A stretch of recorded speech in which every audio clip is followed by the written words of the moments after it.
Stop playing with yourself. Adult content is modern society's worst kept secret. The amount of people who regularly watch it is really insane, with roughly 40 million regular viewers in America alone. The most popular sites compete with LinkedIn That's a lot.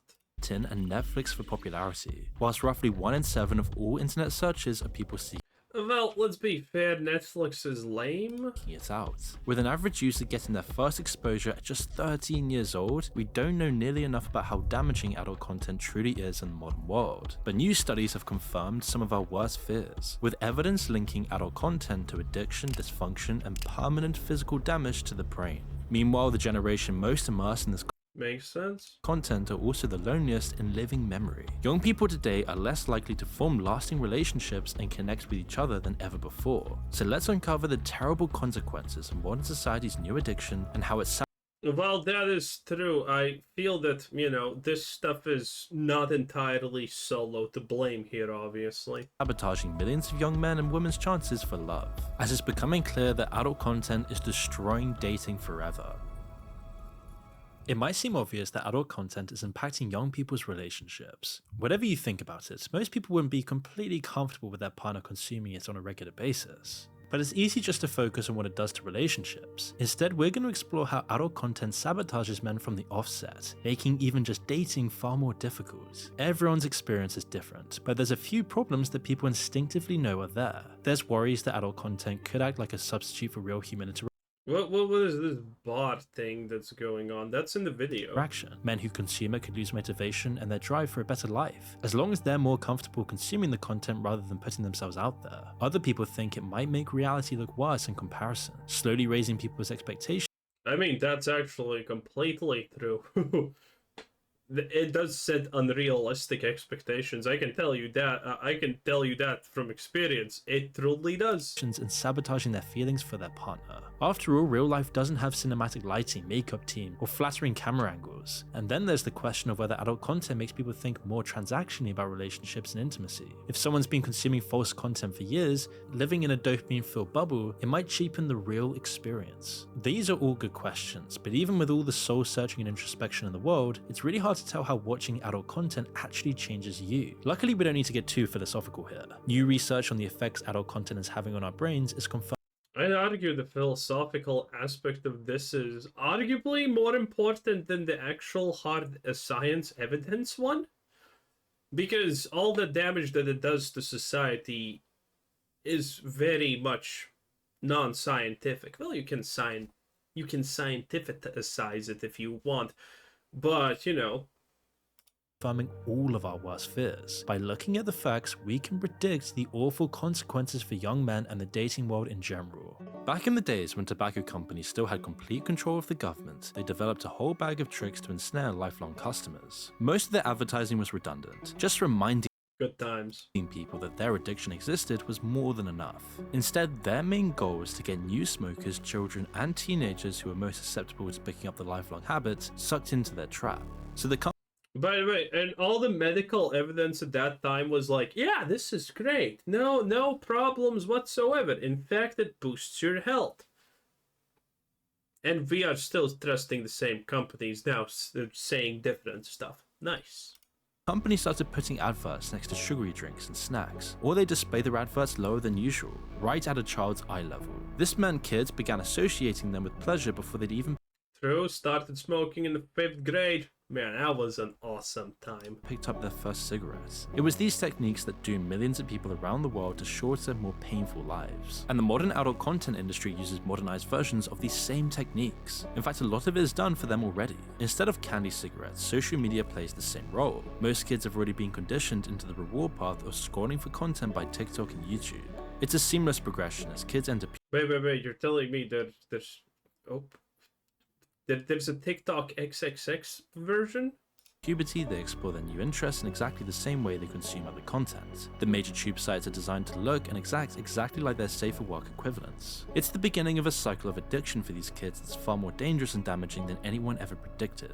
We now know that sustained consumption of adult content physically changes the brain. It's because it impacts the brain's reward system, overwhelming it with an assault of chemicals every time the content is consumed. Just like with drugs, the first time people consume modern adult content, they get a huge dose of pleasure chemicals, the most important of which which is dopamine. The brain sees this adult content as an enhanced version of what naturally interests it. It's like it just found the most delicious food imaginable, and then immediately it wants more. But over time, the reward lessens as the brain gets used to this new normal. It internalizes the behavior that led to the burst of dopamine and tries to replicate it, but the results don't last forever. Again, dude, you know this is true, and you know how this is true?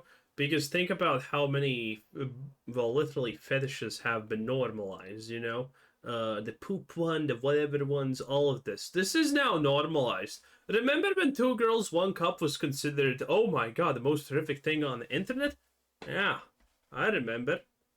And now it's pretty normal.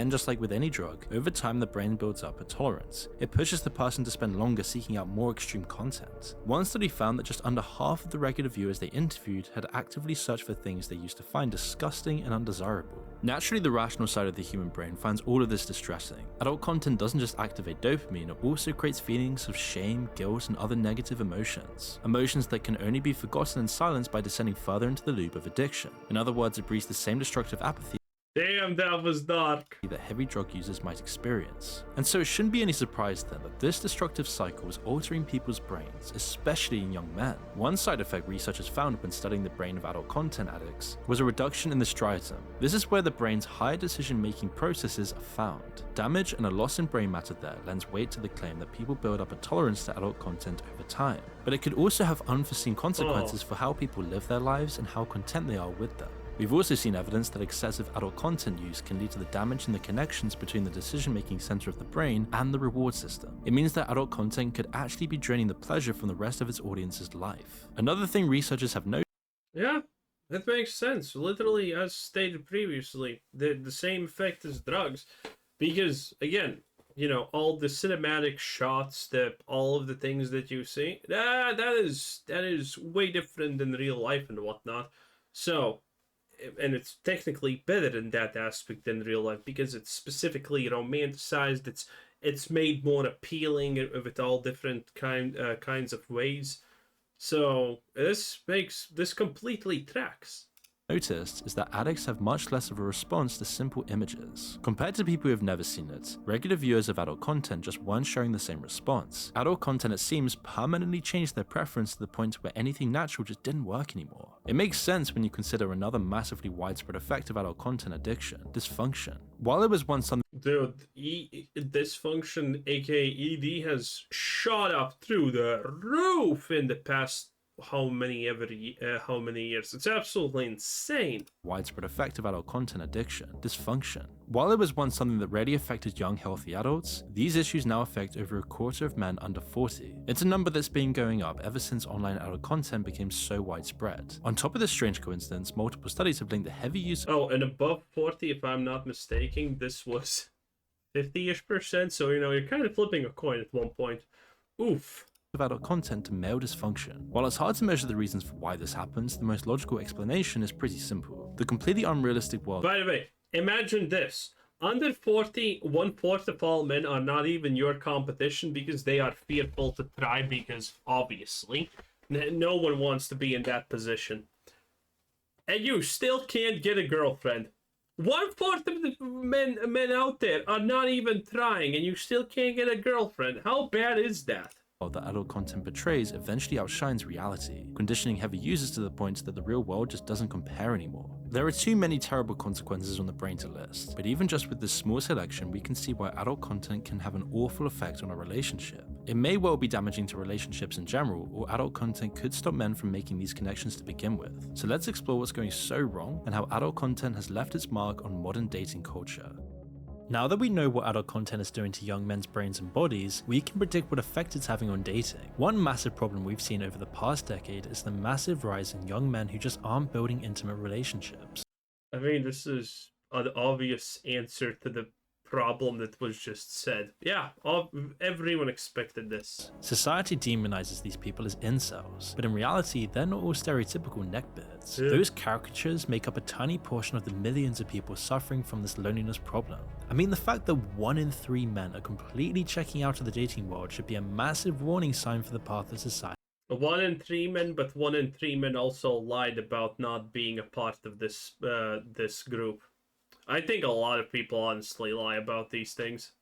Is taken. Instead, these people are ridiculed. But what is the cause behind all of this then? We can't say that adult content is solely to blame. There are thousands of different things all putting pressure on young people right now. But it can't be denied that it's playing a major role. We saw that adult content rewires the brain, making it see real people as less desirable than videos. But this could happen for a number of reasons. One thing that adult content has that real life will never have is By the way, I'm completely for this banning of all adult sites and things like that. I'm completely for it.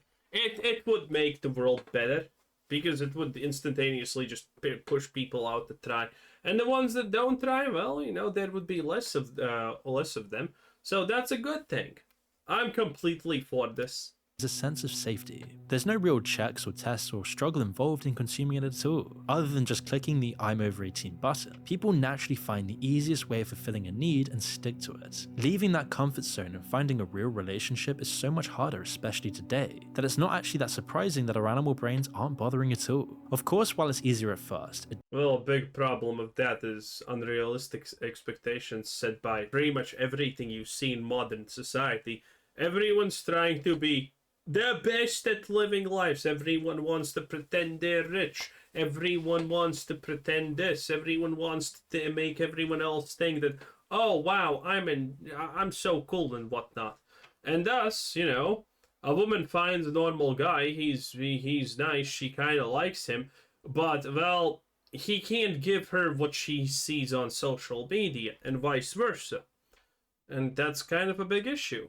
addiction eventually sets in, which makes finding something real that much harder. Both the brain and the body get used to the comfort of the computer screen. If you suddenly add the messy emotional experience of actual intimacy into the mix, then it's not going to respond well at first. Gummy sweets might be easier to chew and sweeter in the mouth, but in the long run they're an incredibly unhealthy substitute for real food. And when you do bite into a steak months or even years later, you might not be ready for the transition. When you add in the mechanical problems that watching too much adult content causes, the picture becomes clearer. Millions of young men are losing their confidence and staying within their comfort zones. And it's not just the men. Adult content's cultural impact has major implications for dating as a whole. It's another reflection of how we've turned an intimate human experience into a datafied numbers game. Anyone who's tried an online dating app knows how many bots there are. They've also probably matched with a potential partner, only to find out they're just advertising their Instagram or their OnlyFans. It isn't a coincidence that these two That does not happen in my country, thank God, at least. parts of the internet are so closely linked. The dating apps act as a barrier, filtering out the people who don't make the cuts and get rejected. Oh wait, I remember this one. This one was oh, they probably use her a lot because she most likely wants to be famous. But this was from the YouTube channel called No, I don't remember. Jezebel or something like that, I think. Anyway, you probably know what I'm talking about. You have seen this. They had this great episode which was hilarious about women and their unrealistic expectancies. And the video was duplicitous because, you know, it just kind of told you what you already know. But the thing that they most likely did not say is the fact that, well, all the women that were picked there are probably rich and coming from families with a long list of money and whatnot. For example, this woman right here. If you cannot tell that she comes from a rich background, well, you're gonna make mistakes. Because I look at this, and there is no world where I will assume that she comes from any other place than a hot tub of money. Okay? She doesn't need to work. And this woman's expectancies was like, well, all of their expectancies were pretty much like, oh, from a 100k a year to a 1 million a year they need to make. I don't think even any of them said 100k, because again, they're rich. They're thinking like, if you're making less than 300, there's something wrong with you, because this is just not the life that they come from. And the reality is, you can say, well, if they have such unrealistic standards, they're gonna die alone. No, a woman like this will not die alone. At some family gathering or some kind of, you know, super exclusive thing that only millionaires go to, she's gonna meet a random guy who is also a trust fund baby or is working in his dad's, you know, law firm or whatever and making 500k. these people will find their spouses, their loved ones, their families without any problems. It's just a joke that people actually think that, oh, she's unrealistic. Her standards are not even comprehensible by you or me because they come from millions worth of bank accounts. Apps act as a barrier, filtering out the people who don't make the cuts and get rejected by the algorithm. At exactly that guy is poor. Again, I can't even actually explain to you what the difference between them is, but I look at her and I know she's rich. I know her family is rich and she never had to even think about money as a concept. This guy, poor. Easy. It's just not there. The skin quality, the everything is just off. Rich people are just literally built different, and as stupid as that sounds. At exactly the same time, it offers them an alternative. The only matches they get are fake advert accounts, profiles that the apps could easily get rid of if they actually cared about it. The apps also try to bait them into buying the premium services. They don't make money if the we have talked about Tinder before. Tinder is so bad. It actually makes you hate women or feel prima. Well, for men it makes you hate women. For women it makes you hate men because it's insane. Product actually works. They make their real money from people spending months or years on the app. Yes. Oh yeah, they have some kind of like $1 billion membership thing called Tinder Vault. $500. Yeah, it's going insane. back to the staggering third of young men going without intimacy, and it isn't surprising anymore, as we've built systems to keep people within this lonely, addictive cycle. Services like OnlyFans seem like a step up from other adult content in some ways. They give the people who actually make How? It seems even worse. You're just making a crazy relationship with a person who doesn't even know you exist. And chances are, if you're spending money and sending them a private message, Pajit from India is replying to you because why would she waste time? make the content a much larger share of the pie, but in its essence, it's just another way to turn adult content into a better substitute for real intimacy. It gives people the idea they're actually talking to the model and getting an inside view into their world, but in reality it's just going one layer deeper into a parasocial transactional relationship. Most of the time, popular models just hire people to respond to the messages for them anyway. Yeah, obviously. And there's a guy from India. How are you doing, my lovely, today? I very like you when you text. Oh, Jesus. Oh, Jesus. Even that tiny bit of real human contact is built on a lie. The Sad fact that but OnlyFans has hilarious. become so widespread is even more concerning. It normalizes transactional views towards dating as a whole. For men, it changes how they view women and relationships. Both the massive amount of mass-produced adult content as well as the swarm of OnlyFans adverts. By the way, you know what I think? I haven't talked about this, I wanted, but I think OF was the perfect storm.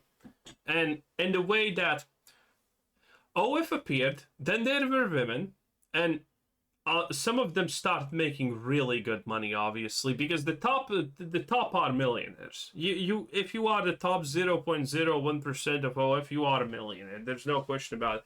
And a lot of women started being like, oh my god, look at how much I'm making, and they were average people. And some of them actually made big. And other girls heard about it, and you need to understand how women are. Women hear that another woman is doing good, they look at her and say, oh Jesus, she's making that much money on her looks, and she's ugly compared to me. And you know what happens? That girl, considering she's way hotter, obviously, than the other girl, makes an OF. And here's the absolute trickiest part about the OF dynamic that appears. It's actually quite hilarious. Well, what do you do when you have worked in a job, for example, for 2 years, and one of your hot co-workers that you have no shot with getting with ever makes an OF and that becomes public? Well, guess what? A bunch of people are gonna actually give them money for 1 month. They're gonna give that $10 to them. They're gonna look at what they post, and after that month, they're gone. But in that 1 month, that woman is like, oh my god, I have only been on OF for 2 days, and I'm already making 300 euros. Oh my god. And it's just because they marketed that they're there, and, you know, all the ex-classmates that she previously had, all the ex-boyfriends, all the ex-people that know her, all her neighbors, there are people who are interested in, like, you know, when you know someone for a long time, there is this natural interest, right? And all of these people are the ones buying it. And then another girl says, "Oh my god, look at her. She's so ugly compared to me, and she made $300 in 2 days, and it's going up." Now the part is it all goes down and completely goes off hill after 1 month. That's the part no one understands. But it doesn't matter because you have already gotten 2 or 3 more girls being like, "Oh my god, I can be rich like this because I'm so much better than her, obviously." And the cycle just continues. And that's what the OF did. It was the perfect storm.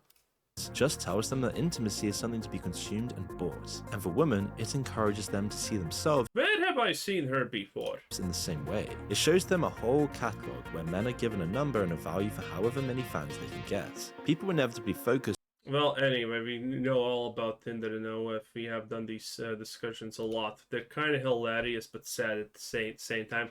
Anyway, that was our boy Moonio right there. Anyway, bye.